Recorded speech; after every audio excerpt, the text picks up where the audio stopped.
Hi, this is a Mazda CX-3 2021. Sorry. And I'm having to replace the power supply unit. I looked online, I looked everywhere. I could not find a location for the power supply unit. So after hours looking for, I finally found it, and I wanted to share with you. It is located on the driver's side column, just below the dash.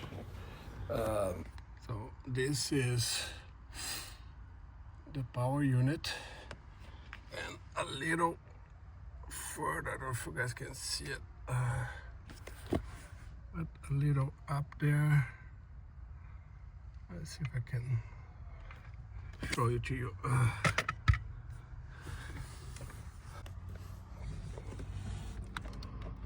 And up there, yeah, up there. I don't know if you guys can see it, but that's the BCM.